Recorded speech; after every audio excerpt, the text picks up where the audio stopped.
afternoon, everyone, and welcome to News 3 Now live at 4. It's Friday! Thank you, Peanut Gallery. That's Michael Bruno and Jim over there. And he'll be coming up later with a look at Beauty and the Beast put on by the Middleton Players Theater. That's right. And a great weekend of weather is ahead as well. We'll get to that in just a minute. But first, here's what's making news today. The Madison Police Union and Mayor Rhodes Conway are at odds after some officers called comments she made in a blog problematic. We're learning more today about a deadly crash this spring in Michigan that killed the wife and daughter of Badger assistant basketball coach Howard Moore. And almost all of the Democratic presidential candidates are hitting the Iowa State Fair this weekend, hoping to gain potential voters. Let's take a look outside today. Nice, sunny, and on the cool side, a little bit of a breeze. It's really good start to the weekend. I don't know what we're looking at here. Matt, do you know where that is? That's a... The producer doesn't know. Dennis, do you know? Dennis knows everything. Yeah, I bet it is the Dells. Anyway, pretty. A few rain chances this weekend, though. Dave Caulfield is in the backyard.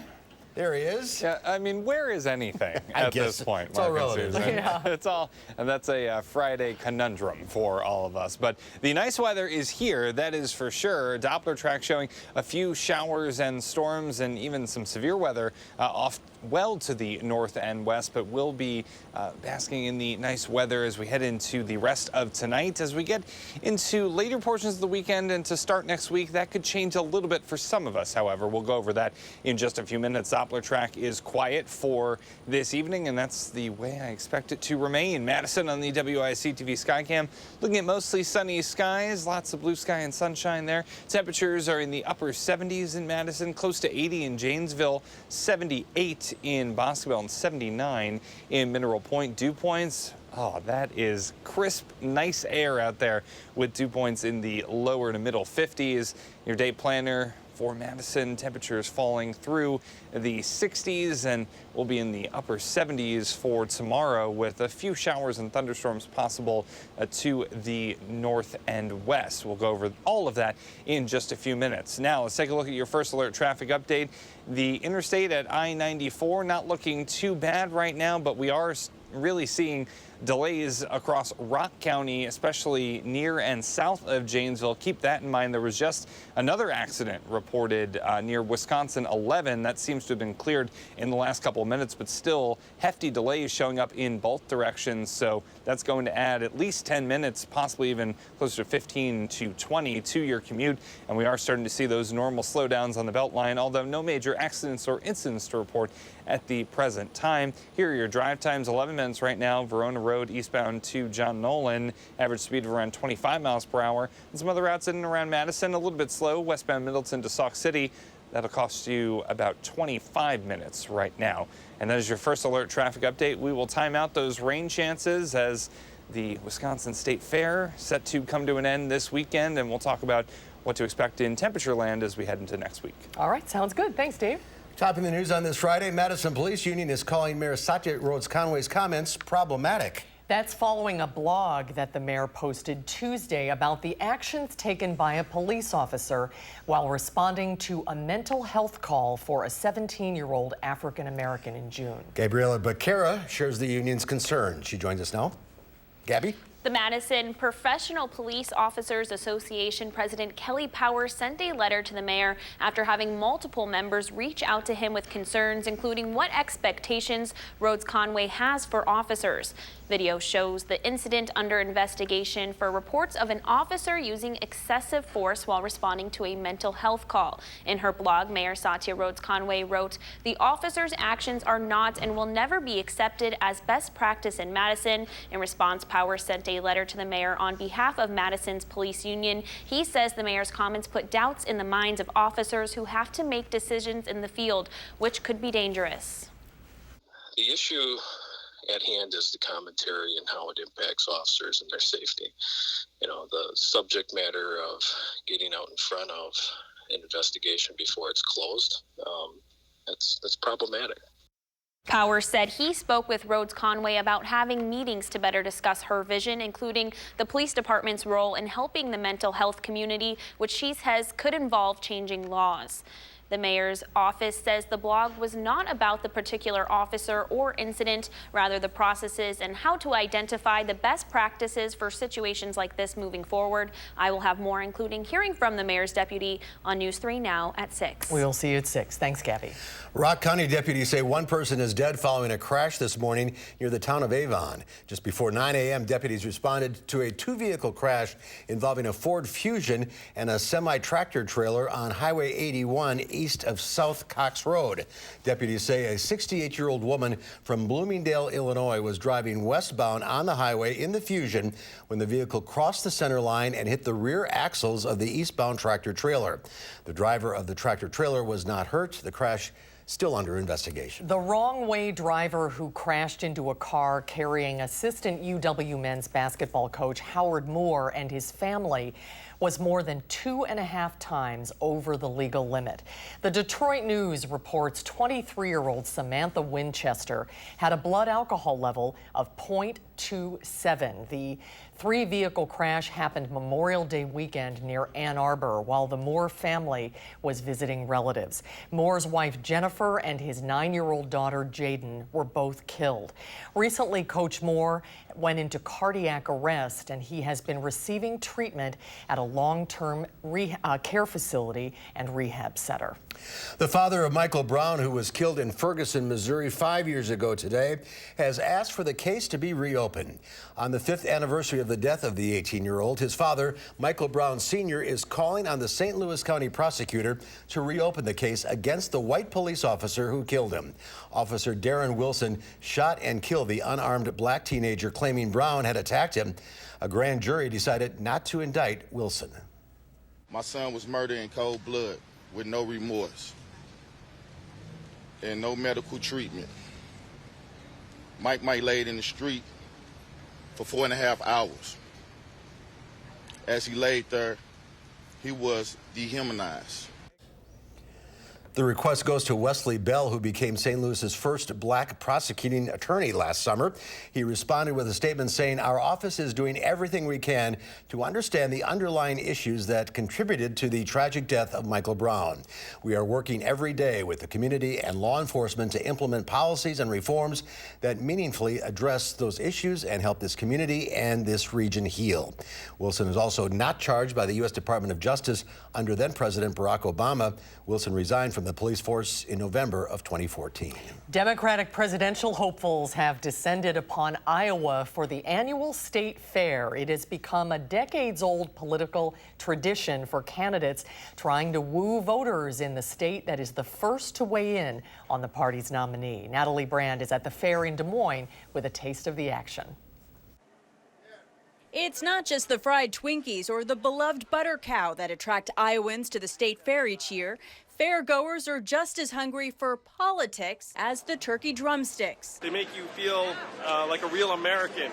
This annual gathering has become a tradition for presidential hopefuls, mingling with voters in a state that's first up on the caucus and primary calendar. I love you. Can I have a selfie? They all come here and we get, all of this that not the other states get. So we might as well eat it up while we can. This year, more than 20 Democratic presidential hopefuls are expected to step up on the political soapbox. They have around 20 minutes to make an impression. On Friday, former HUD Secretary Julian Castro kicked off the action. We can do better than this. We can fix our broken immigration system. Former Vice President Joe Biden arrived earlier this week. God love you. And currently leads in the polls. We are today in the battle for the soul of this nation. The critical Iowa caucuses are less than 6 months away, and voters are taking a hard look. That's why I come. I want somebody that's going to take care of my family and my children in the future. Thank you. History has shown a candidate's performance here can help make or break a campaign. Natalie Brand, CBS News, Des Moines, Iowa. And still to come at 4, do home appliances seem to be needing to be replaced more often than they used to? Consumer Report says there are things you can do to extend the life of your appliances, and we'll have some advice when Live at 4 continues.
Well, most kids in America, of course, grow up playing with Legos. Now, the iconic toy is being used to help blind children read.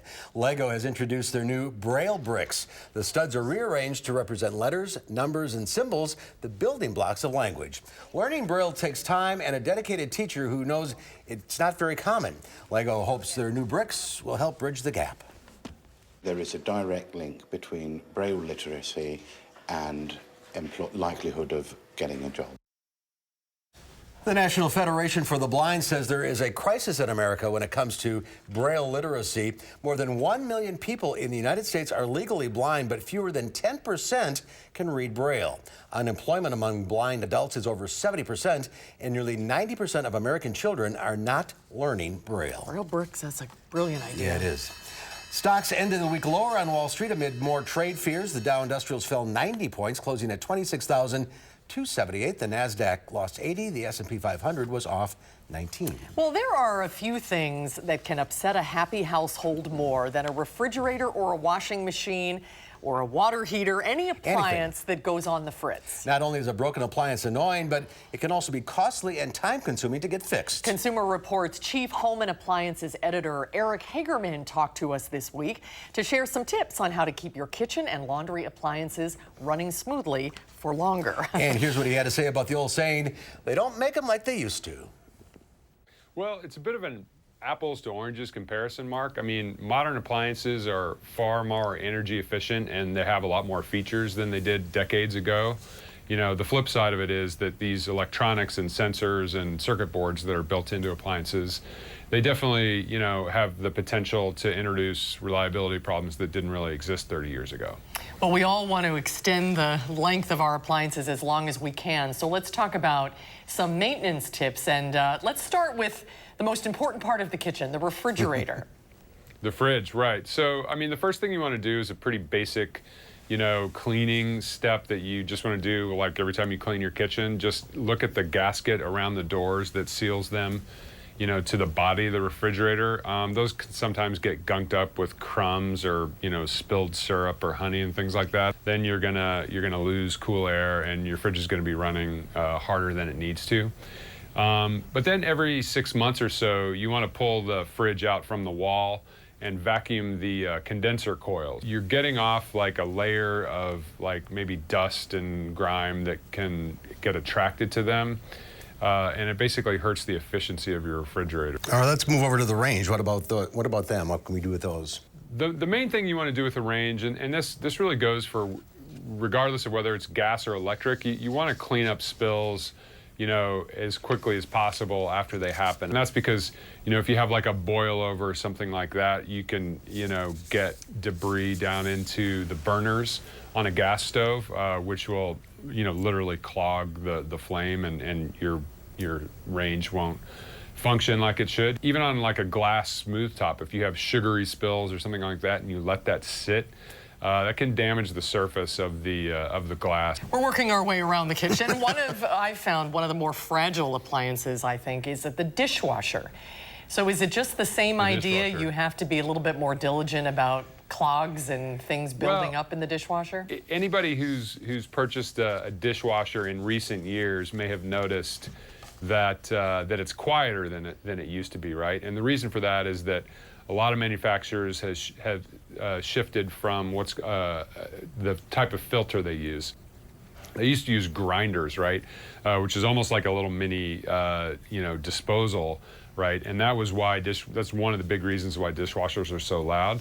And they've shifted to manual filters, right, because it quiets down that appliance so much. And that's been an important thing for consumers with open kitchen plans and things like that, like you're running the dishwasher and trying to watch Netflix at the same time. So the manual filter, though, is exactly what it sounds like, which is manual, meaning you've got to pop that out of there and rinse out the food debris that it has captured. And you'll know if it's, you know, you'll start to smell something coming out of the dishwasher if you let it, you know, sit too long, because the food will build up there, and it's just, you know, it's just old food. It gets a little gnarly in there, so you want to clean that out. That is never a good sign of the smelly dishwasher. Quickly, the washer and dryer down in the laundry room. Yeah. All right, so for the washing machine, I'd say the most important thing is to make sure it's dead level, right? Washing machines have feet on all four corners that you can screw in and out to level it. You want to check the top of the machine with a level. And the reason for that is that the drum spins so fast, like 1600 RPM. If the machine is not level, or if it's able to rock, it can literally walk across the room. And people have we get pictures sometimes. Your washing machine can damage itself in remarkable ways if you don't have it level. So that's one thing. And you also want to make sure if it's a modern machine, chances are it's probably going to call for what's called HE detergent, which stands for high efficiency. And it's really important that you use the correct type of detergent and that you don't overdose it with detergent, because you're going to create a lot of suds, and that's just actually bad for the machine. And the dryer clean out the lint trap every time. Yeah, the lint trap, I mean, it sounds obvious, but so does making your bed, right? And we don't all do it. The lint trap, you got to clean it out every time, and that's important because if it gets caked up with lint, lint is going to find a way around that and into your dryer ducts, right? And the ductwork is something that you really want to make sure is clean or free of lint, because if lint builds up in there, that's a fire hazard. And there are fires every year in people's homes from lint buildup in the ductwork. I mean, you have like hot air blasting down, this metal enclosure, and if there's lint in there, it can actually catch fire, and that's definitely not something you want. No, I don't think so. Great advice, great tips as always. Eric, thanks for being with us today. Absolutely. Thank you, guys.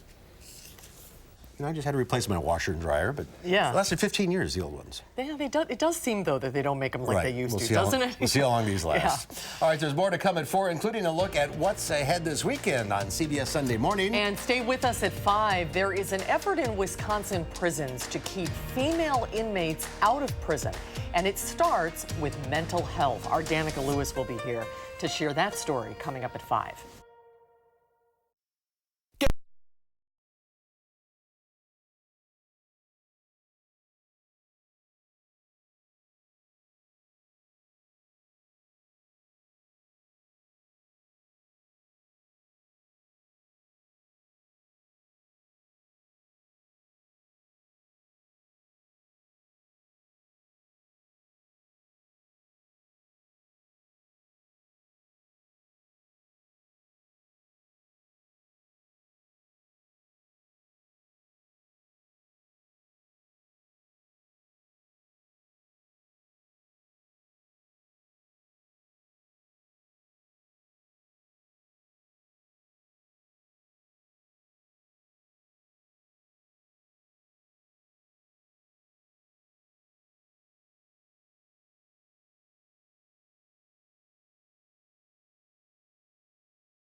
Take a look at this. Have you ever wondered if your cat is ignoring you or just doesn't know its name? Researchers wanted to find out. They experimented to see how cats would react to their names in the cat's home and with the owner out of view. They played audio recordings of the cat's owner and strangers saying nouns similar to the cat's name, and then finally, the cat's name. Most of the cats reacted when their names were spoken, moving their heads or perking up their ears, which leads researchers to believe cats are able to distinguish their name from other sounds. So if you call out your cat's name and it doesn't respond, it's ignoring you. I knew it. They have selective hearing. Dave is agreeing. You don't think your cat knows its name? Oh, no, I know he does. Yeah. He's doesn't just respond. really good at ignoring me. Yeah, for sure. What were you saying? No, I was just stewing over wasn't paying here attention. listening to that. I wasn't paying attention. Well, while the Wisconsin State Fair continues, the Iowa State Fair is also kicking off, and of course, that means butter sculptures. This year, sculptors are paying tribute to Sesame Street's 50th anniversary. Butter sculptor Sarah Pratt is creating 5 characters from the show, including Big Bird. I assume that's the easiest one, maybe? Yeah, not a lot of detail. Yeah, I don't know. Wow, those are pretty impressive, though, aren't they? That's really How did cool. this ever get started? I don't know, but it's neat. I think it's really Gonna neat. make a comment. I saw that fan there. Probably can't get too hot, otherwise, you know. You have a lot for popcorn, I guess. Yeah. It's a sculpture of a puddle. Yeah, it's art. Everything's art. So fair weather continues. Yeah, for much of this weekend, I think we're actually going to be dealing with that nice weather. A few shower chances here and there. We'll time those out, plus talk about some warmer and more humid weather on the way for next weekend in your First Alert forecast.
Good afternoon and happy Friday. Another great weather day across southern Wisconsin with plenty of sunshine and low humidity, really comfortable outside. We've seen some clouds just streaming in from the north and west, but really still plenty of sunshine across the area. And that's associated with some showers and thunderstorms, some tornado watches, and also some severe thunderstorm warnings across portions of South Dakota. But high pressure still dominating our weather across southern Wisconsin, so the nice weather stays with us through tonight and for much of the weekend as well, but it won't be completely dry. Some of us could pick up some showers and storms over the next couple of days, and we'll time those out in just a few minutes. But for now, nothing on Doppler track. It's pretty quiet.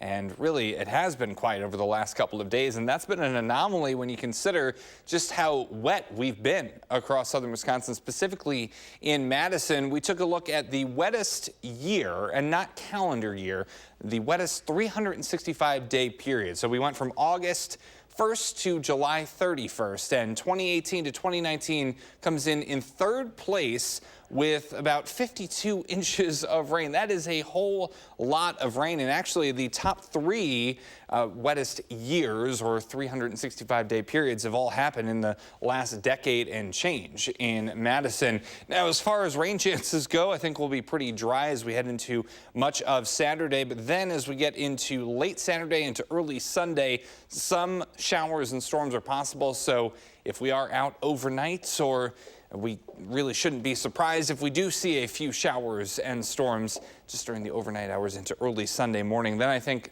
most of Sunday will be dry before more rain chances come into town for Monday into early Tuesday. Platteville, no rain chances right now on the Queen Bee Radio Skycam.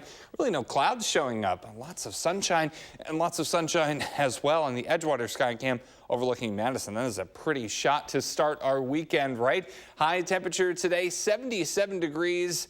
So a little bit below normal for this time of year. And in fact, those temperatures are really going to stay pretty close to where we should be for early to middle August as we head into next weekend. A little bit warmer and a little bit more humid. We'll talk about that in just a little bit as well. Temperatures right now in the upper 70s for the most part, with dew points in the mid 50s. This is super comfortable air. Anything below 55 with those dew points is usually pretty comfortable. Now, I do think as we get into next weekend, we'll start to get back into the 60s for dew points. That's a little bit more sticky and uncomfortable air, but it's nothing crazy, nothing compared to what we saw earlier on in the summer. As I mentioned, those high temperatures really staying in the upper 70s and low 80s for the next week or so, but by next weekend, a little bit more humidity, a little bit more warmth in the air as well. Typically, this time of year, we should be near 80 degrees. For tonight, we'll be in the upper 50s, clear this evening, then cloudy overnight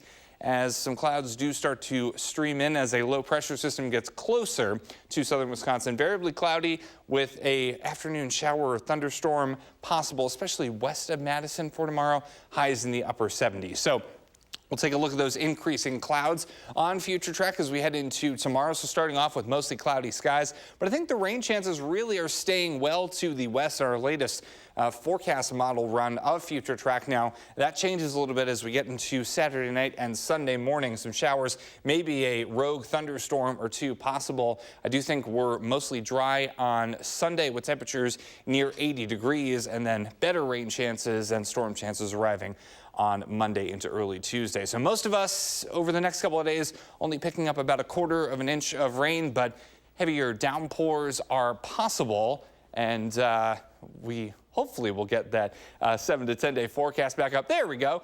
We just wanted to leave you in a little bit of suspense there. Temperatures will be near 80 degrees for the foreseeable future. We could see some showers and storms on Monday into early Tuesday. Dry Wednesday and Thursday. Really nice weather once again for the middle of the week. It seems like that pattern has been setting up over the last month or so. And then as we get into the weekend, you guessed it, storm chances do return. So we're still working on flipping that pattern to getting the rain chances during the week and then the weekends dry. And we'll definitely update you when we get that under control. All right. Summer continues. Yes. Chris Reese will have an update on the weekend weather on News 3 this morning, and then stay tuned for CBS Sunday Morning. Jane Pauley is here now with what's coming up Sunday morning. Jane, I understand you have a piece on art on a miniature scale. You bet. Mark, it is a billion-dollar industry, fingernails. Did you know there are more than 50,000 nail salons in the United States? And 3/4 of these shops offer what they call nail art. Fingernails done up as tiny masterpieces. It's so popular you can see knockout nails on runways and red carpets. There's even a hit TV series, Claws, which follows a group of manicurists. Alina Cho sat down with the cast. Here's a clip. How do the nails help you when you're in your character? It's everything for me, especially Virginia. She's just so, like, all about her hands and, like, my hair and just... Once I have my nails on and my wig, I'm, like, in full effect. And funny thing is, when we all come to set and we know it's a new day in the series, the first thing we do, let me see your nails. Yeah, what's the nails? What'd you get? What'd you get? Let me see. What'd you get? And those fingernails are practically a sixth character on the show, which, by the way, has its own nail department. As you can see, Sunday morning does not. Yeah, we don't at 4 o'clock either. Yet. All right, what else is on the show this week? Oh, well, you'll have to see this. Faith Saley is taking a deep dive into the world of mermaids. Watch. I mean, quite literally. That is Faith in pink, taking her work very, very seriously. It looks like fun. And I catch up with actress Julianne Moore, whose new movie, After the Wedding, is opening this weekend. That and a whole lot more coming up this Sunday morning. What a fun show. Can't wait to see it. Jane, we'll see you on Sunday. Thank you. Sure thing. And is a movie in your weekend plans? How about a comedy with Melissa McCarthy? When we come back, we'll preview The Kitchen when Live at 4 continues.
That is my favorite shot from the that is a Edgewater great shot. Skycam. Isn't that beautiful? The sun shining on Lake Mendota. Sailboats are out. Best way to start a weekend on a Friday afternoon. Well, when 3 gangsters end up in prison, their wives take over the family business. Rick DeMagella has a preview of The Kitchen. 24 more months left on those sentences. You girls are gonna be just fine. We're gonna take care of you. I can't even make the rent with what they gave me last night. What are we gonna do? Melissa McCarthy, Tiffany Haddish, and Elizabeth Moss take over their mobster husband's criminal enterprise in The Kitchen. Step off my business. Baby, it's my business now. I think it's easy to say what you wouldn't do until you really put yourself in those shoes. And I don't know. I mean, what would any of us do to feed our kids, put a roof over our heads, feel safe? Violence is power and control, and unfortunately, when you deal in a violent world, violence consequences can happen. The movie is an adaptation of a comic book miniseries and marks Andrea Berloff's directorial debut. Women have never seen themselves portrayed exactly like this on screen before. I wanted women to feel empowered by it, to connect to it, and so I wanted it to feel natural and feel like you know these women. Pretty doesn't matter. It's just a tool women use. For what? Anything we want. What do you want? There's kids out there that think they're supposed to be a certain way, and that bleeds into the way that they treat women, which is part of the reason why I'm so proud to be a part of such a star-studded cast of strong, powerful women. Your mother raised you, bro. Bunch of guys that don't even remember what family means. So we remind them. In Hollywood, I'm Rick Damigella. That looks like a good one. Yeah, it does. Yeah. Well, there's still more to come at 4. A tale as old as time, true as it can be.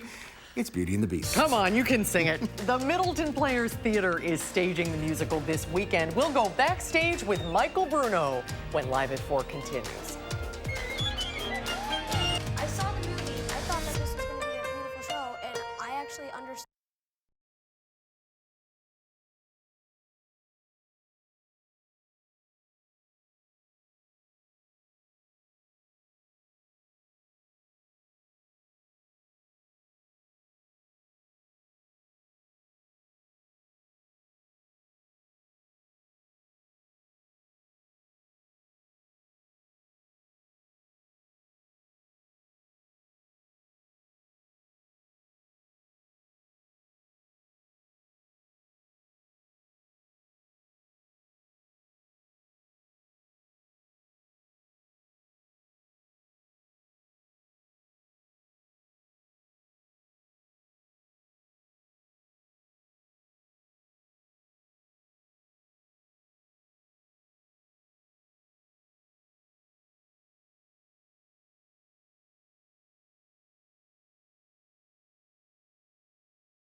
Good afternoon. Here is your Friday First Alert traffic update, taking a live look at Park Street and the Beltline.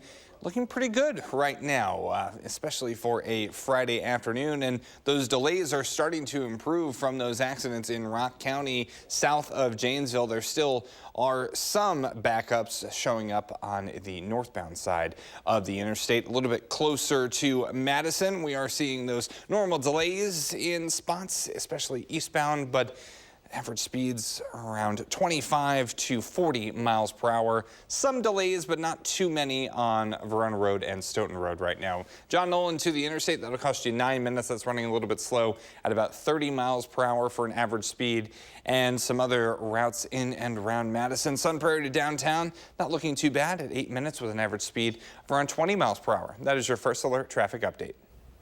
All right, thank you, Dave. In 1991, Disney released the animated film Beauty and the Beast, based on a French fairy tale, and it was hailed by critics. They also noted the film's Broadway musical potential. It premiered on the Great White Way in 1994. It's now a high school and community theater favorite. Right on cue, Middleton Players Theater is staging Beauty and the Beast this weekend, and our Michael Bruno went backstage to check it out.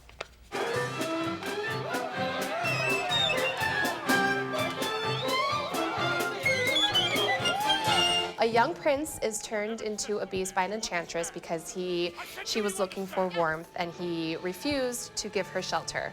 So she turned into this enchantress and she cursed him, saying by his 21st birthday, if he hasn't found someone to love and have that person love him in return, he will remain a beast forever. I was trying to be hospitable. Rubbish. Can you blame me, Cogsworth, for trying to maintain what is left of our humanity? And because of this curse, the castle and all of its inhabitants, which included myself, are transformed into inanimate objects, kind of as their, if you will, their penance or their judgment. Stop it! Stop it, I say! Really, sir? Do you mind? You're in this really cool costume because you're like a small little teacup, right? I don't know if it's small. Oh. It's not in a trillion million thousand years. Yes, dear. No, really. This is the greatest thing. It's the thing everybody's been waiting for.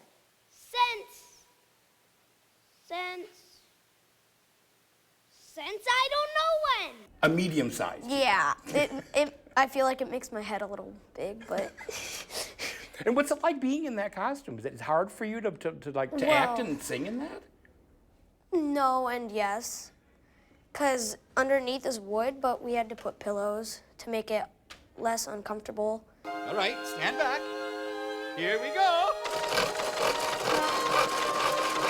So then there's this young lady named Belle.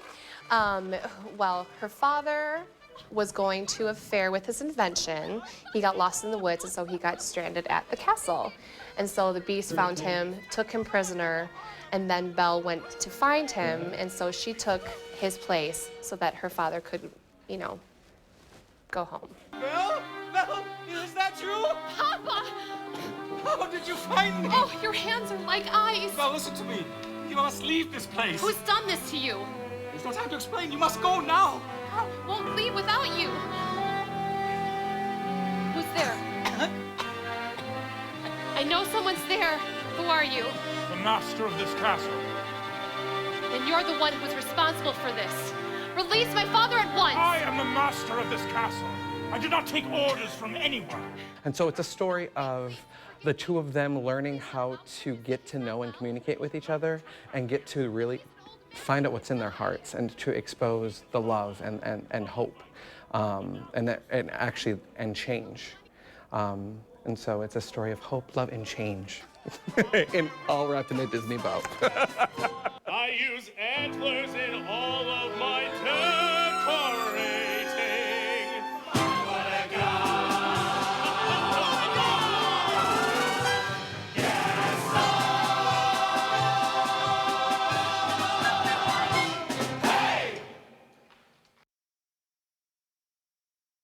That looks like a lot of fun. Freeze frame. Great costume. Great sets. Yeah, it's really it's just a visual delight. Everything about it. It's all the music you know from the movie, and it's just for the whole family. Fun for the whole family. And this is community theater, so it's actors and actresses of all ages and yeah, from that's different correct. walks All of the way life. from Little Donovan all the way through Bobby Godrich. It's Beauty and the Beast, Middleton Performing Arts Center. That's in the high school, right? It is in the high school. Yes. Okay. It's tonight at 7:30. That's sold out, I guess.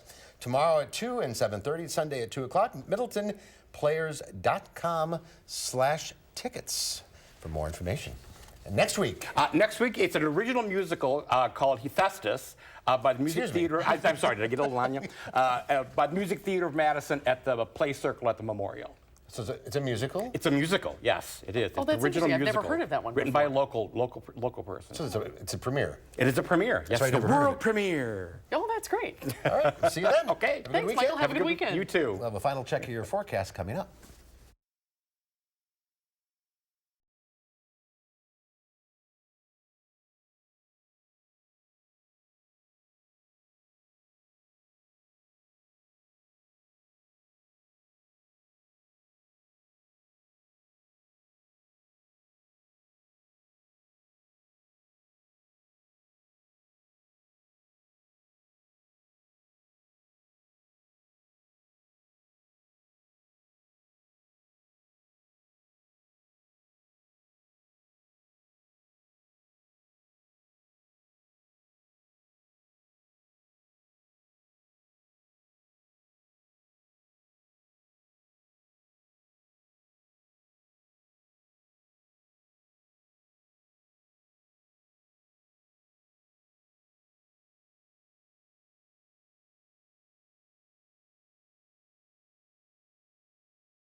Nice evening. Yeah, my what weather we're having. I'm so sorry. Beauty and the Beast lingers. Lost us so much money. We're going to pay royalties now. Exactly. Temperatures right now are still in the upper 70s across much of southern Wisconsin. Beautiful evening on tap. Madison, the WISC-TV Skycam looking at mostly clear skies.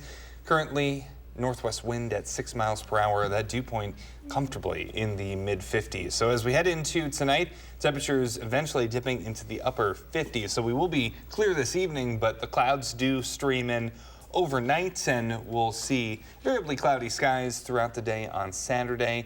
We do have a chance of some showers and storms. I think west of Madison has the best chance of seeing those afternoon showers and storms. Then later on Saturday into early Sunday morning, the rest of us could see a few raindrops and maybe a rumble of thunder or two overnight as we get into Sunday morning. Overnight, that's fine. Yeah, exactly. That's when we want it to rain. Water the gardens, and then we'll be good. That's right. Good stuff. All right, Dave, thank you. Coming up Monday here on Live Before, we're going to meet our pet of the week from the Dane County Humane Society looking for a forever home. And Dr. Zorba Pastor will be here. We'll be taking your medical questions live. That's coming up Monday on Live at 4.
Well, from the strange to the curious, Louie and Lola have it all this week. Let's check out this week's edition of the News Hounds Now Update. It's News Hounds Now Update with Lola and Louie. This week on the News Hounds Now Update, some elusive wolves, a curious owl, and one smart kitty. But first, meet a very rare Goodfellows tree kangaroo, and he's celebrating his 5th birthday. It's been a giant year for the curious redhead, who became a father last year for the first time after his Australian keepers found him a perfect match. The birthday boy enjoyed a hollowed-out melon cake filled with corn and flowers before hopping on with the rest of his day. California's only known wild wolf pack just got a few new members. This remote camera captured 3 pups hanging out with one of the adults. They were spotted walking through a forest in Lassen County. That's why this pack is called the Lassen Pack. One of the little ones even decided to show off its howling skills for the camera. Wildlife officials think these pups bring the pack to 5, maybe even 6. A crafty cat has figured out how to turn off his owner's alarm.